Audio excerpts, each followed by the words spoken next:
యేసు ప్రభువు వారు తర్వాత చెబుతూ ఏమంటున్నారంటే, ప్రవక్త అయిన యోనా ఏ విధముగా చేప కడుపులో 3 రాత్రులు 3 పగళ్ళు ఉన్నాడో, అదేవిధంగా మనుష్య కుమారుడు భూగర్భములో 3 రాత్రులు 3 పగళ్ళు ఉంటాడు అన్నది మాట.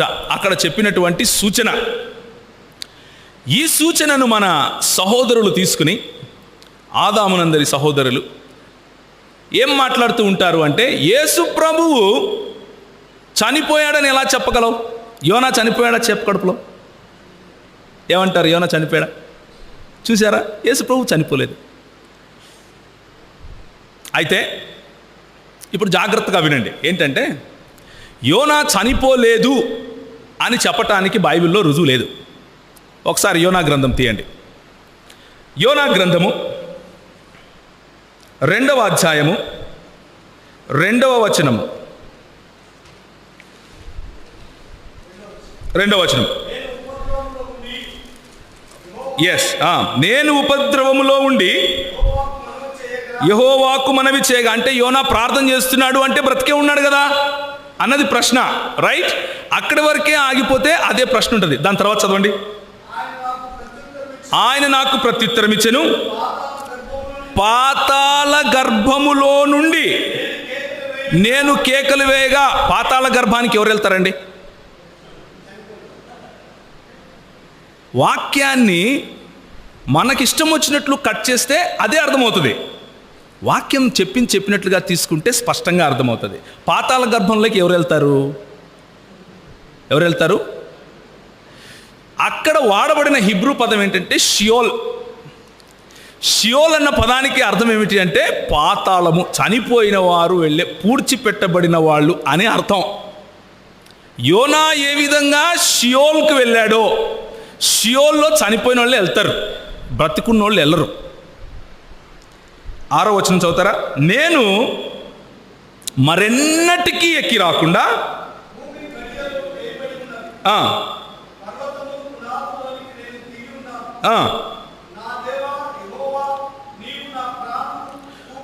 కూపములో నుండి, కూపము అన్నప్పుడు కూడా వాడబడిన పదం షియోల్. షియోల్ అంటే అర్థం ఏంటంటే చనిపోయిన వాళ్ళు వెళ్ళే ప్రదేశం. ఇప్పుడు సమస్య ఏంటంటే, అయితే మృతులు ప్రార్థిస్తారా? అదే కదా సమస్య. అవును, యేసు ప్రభు ప్రార్థిస్తారని చెప్పాడు. హేబేలు రక్తం ఏం చేస్తూ ఉంది? అదేంటి ప్రార్థించకూడదు కదా? బైబిల్ దృక్పథం తెలియని వారికి ఉన్న కన్ఫ్యూజన్ అది. భ్రమకు గురి చేయబడిన వారి సమస్య అది. లేఖనాలు చదివిన వారికి సమస్య ఉందా? హేబేలు రక్తం ఏం చేస్తూ ఉంది? మొర పెడుతూ ఉంది. యేసు ప్రభు వారు ఒక చక్కటి మాట చెప్పారు. అబ్రహాముకు ఉన్నటువంటి 2 కుమారులు. అబ్రహాము రొమ్మున ఆనుకున్నవాడు, బాగా అన్ని అనుభవించి పరలోకానికి వెళ్తాను అనుకుని నరకంలో నుంచి ఏం చేస్తున్నాడు? కేకలు వేసి ప్రార్థిస్తున్నాడు. అయ్యా, నువ్వు చిటికినేలు పెట్టి కొంచెం ఒక నీళ్లు, ఒక చుక్క, దీన్ని ఏమంటారు? ప్రార్థన అనక. చనిపోయిన వాళ్ళు చేస్తారా? వింటాడా వినడా దేవుడు అనేది వేరే మాట.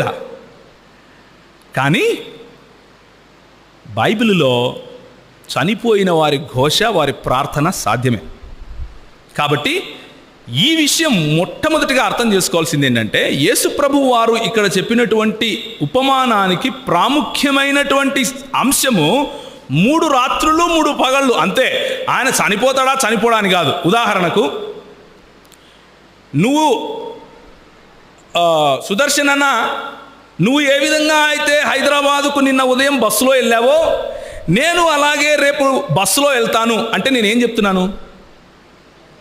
బస్సులో వెళ్తానని చెప్తున్నాను. కామన్ సెన్స్ ఉన్న ప్రతి ఒక్కరికి అర్థమవుతుంది. అంటే ఎక్కడ ఒత్తిడి ఉంది ప్రభువు చెప్పే దాంట్లో, ఎక్కడ 2 సార్లు పలుకుతున్నాడో అక్కడ ఒత్తిడి ఉంది. ఏమన్నాడు ఆయన? ఏ విధంగా అయితే యోనా 3 రాత్రింబగళ్ళు చేప కడుపులో ఉన్నాడో, నేను అలా 3 రాత్రింబగళ్ళు. ఇక్కడ ఒత్తిడి ఎక్కడుంది? 3 రాత్రింబగళ్ళ పైన ఉంది. చనిపోయాడా లేదా అన్న దానిపైన కాదు. అయినా కానీ సమాధానం ఇచ్చాం మనం. 2వ మాట, యోనా 3 రాత్రింబగళ్ళు ఉన్నాడు. మరి యేసుప్రభు ఎక్కడున్నాడు? శుక్రవారం చనిపోయాడు. శుక్రవారం రాత్రి, శనివారం ఉదయం, శనివారం రాత్రి ఒక పగలైపోయింది. ఇక్కడ ఒక రాత్రి ఉంది. మళ్ళీ మరుసటి రోజు ఉదయాన్నే లేచాడు. సో ఒక పగలు తీసుకుందాం. మిగిలిన రాత్రులు ఎక్కడా, మిగిలిన పగళ్ళు ఎక్కడా? ఓ సంతోషపడిపోతారు. క్రైస్తవులను దెబ్బ కొట్టేశాం. క్రైస్తవులు ప్రేమపూర్వకంగా మాట్లాడే ప్రజలు. క్రైస్తవులు మీరు దెబ్బ కొడితే ఇంకోటి కొట్టించుకుంటారు. ఎందుకంటే వాళ్ళ ప్రభువు నేర్పించింది అదే. కానీ క్రైస్తవులకు ఇంకొక ఆజ్ఞ ఉంది. అదేమిటి అంటే 1 పేతురు 3:16 ఏమని చెప్తాడు అంటే, నీ నిరీక్షణను బట్టి హేతువు అడిగే ప్రతివానికి సాత్వికముతోనూ భయముతోనూ సమాధానం చెప్పాలి. సాత్వికం ఎందుకు అంటే మా ప్రభు మనకు అదే నేర్పించాడు. ఆయన అన్నాడు, నేను మిక్కిలి సాత్వికుడును, నా దగ్గరకు వచ్చి నేర్చుకోండి అన్నాడు. ఆయన ఇంకొక మాట అన్నాడు, భయము కలిగి ఉండాలి. ఎవరికి? దేవునికి. ఒకానొక రోజు ఆయన ప్రశ్నిస్తాడు. నీ ముందు నీ సహోదరుడు కూర్చున్నాడు, ఆయనకు అర్థమయ్యే విధంగా, ఆయనను గెలుచుకునే విధంగా నువ్వు చెప్పావా? అందుకనే మా ప్రాణాలను సైతం లెక్క చేయకుండా అడవుల్లోకి కూడా వెళ్తారు. ఎందుకు? మిక్కిలి భయముతోనూ సాత్వికముతోనూ ప్రశ్నించే ప్రతి వారికి సమాధానం చెప్పడం మనకు ఇచ్చినటువంటి ఆజ్ఞ. ఆ ఆజ్ఞ మేరకు ప్రేమపూర్వకంగా మనం చెప్పాల్సిన విషయం ఏంటంటే, ఇప్పుడు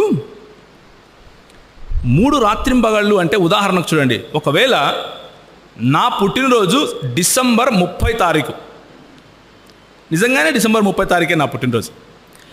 నేను ఒకవేళ డిసెంబర్ 31 రాత్రి 12 గంటలకు పుట్టుంటే నా అడ్రస్ ఏంటి? నా డేట్ ఆఫ్ బర్త్ ఏంటి? ఈ సంవత్సరంలో ఉంటానా, ఆ సంవత్సరంలో ఉంటానా? నేను ఒకవేళ 79లో పుట్టాను అనుకోండి, 31 రాత్రి 12కి పుడితే నాదేమవుతుంది?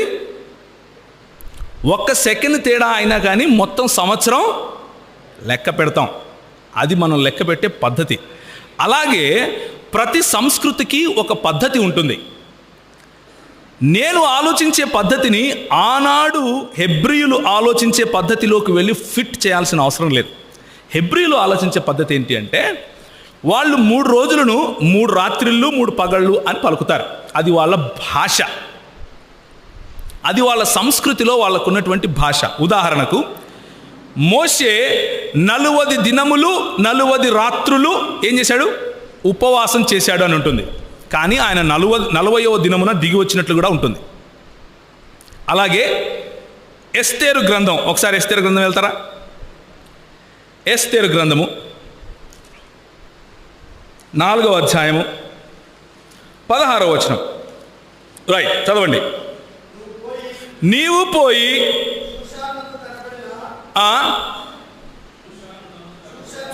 చదవండి. యూదులందరినీ సమాధి మందిరమునకు సమకూర్చి నా నిమిత్తము ఉపవాసం ఉండి 3 దినముల అన్నపానము చేయకుండా ఉండండి. 3 దినాలు అంటే ఏంటి? ఉదాహరణకు ఆదివారం మొదలు పెట్టారనుకోండి, ఆదివారం అంతా ఒక పగలు ఒక రాత్రి, సోమవారం అంతా ఒక పగలు ఒక రాత్రి, మంగళవారం అంతా ఒక పగలు ఒక రాత్రి, తరువాత 4వ దినము వచ్చినప్పుడు 3 దినాలు అయిపోయినట్లు. అంతేనా మనకు అర్థమయ్యేది? కానీ ఆమె ఏం చేసిందో చూడండి. నెక్స్ట్ అధ్యాయం 1వ వచనం. 3వ దినమందు, అదేంటి? 3 దినములు నేను ఉపవాసం చేస్తాను అని చెప్పి ఆజ్ఞాపించి, లేకపోతే తన చెలికత్తెలతోనూ సహోదరులతోనూ చెప్పిన ఎస్తేర్ ఏమంటుందంటే, 3వ దినము రాజు దగ్గరికి వెళ్ళింది.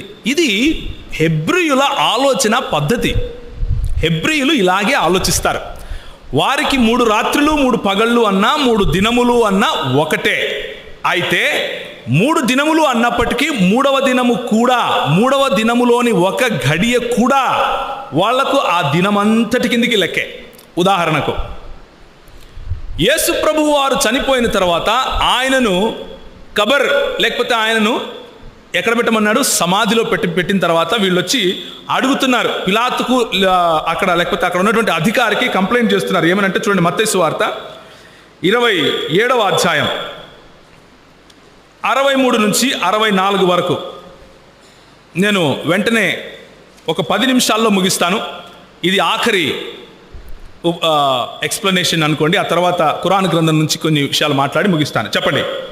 మత్తయి సువార్త 27, 63, 64. అయ్యా,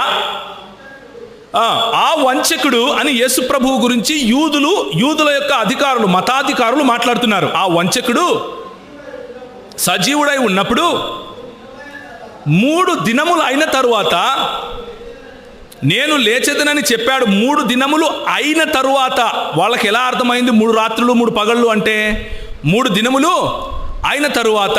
చదవండి. లేచెదనని చెప్పాడు కాబట్టి 3వ దినం వరకు అంటున్నాడు. 3 దినములు అయిన తర్వాత అంటే ఎన్నో దినం వరకు పెట్టాలి? 4వ దినం వరకు పెట్టాలి. కానీ వాళ్ళు అడిగేది ఏంటి? 3వ దినం వరకు పెడితే కాపలా చాలు. కాబట్టి హెబ్రీయుల ఆలోచన పద్ధతి, యూదుల ఆలోచన పద్ధతి 3 దినములు అన్నా 3 పగళ్ళు 3 రాత్రులు అన్నా ఒకటే. కాబట్టి యేసు ప్రభు శుక్రవారము చనిపోయినప్పటికీ యూదుల యొక్క దినము సాయంత్రం మొదలవుతుంది. ఏ విధంగా అయితే ఈరోజు ఉన్నటువంటి అన్ని సెమెటిక్ లాంగ్వేజెస్ వాడే, లేకపోతే అన్ని చంద్రుణ్ణి ఆధారంగా చేసుకొని క్యాలెండర్ రాసుకునే ప్రతి ఒక్క సంస్కృతిలోనూ దినము ఎప్పుడూ సాయంత్రమే మొదలవుతుంది. పొద్దుగూక ముందు యేసు ప్రభువు దాదాపు 3 గంటల సమయంలో ఆయనను సిలువ వేస్తే హెబ్రీయుల లెక్కలో అది ఒక దినము, ఒక రాత్రి. తరువాత శనివారము ఆ రాత్రంతా, ఆ పగలంతా ఒక దినము, ఒక రాత్రి. ఇది హెబ్రీయుల లెక్క. ఆదివారము 1 గంట అయినా సరే అది వాళ్ళకేంటి? ఒక దినము, ఒక రాత్రి. ఇది హెబ్రీయుల పద్ధతి. అదే విధంగానే బైబిల్లో 3 రాత్రులు 3 పగళ్ళు అన్న మాట వాడడం జరిగింది. కాబట్టి సంపూర్ణ అవగాహన లేకుండా అపోహలకు వెళ్ళటము అన్నది అంత మంచి పద్ధతి కాదు అన్నది నా అభిప్రాయం.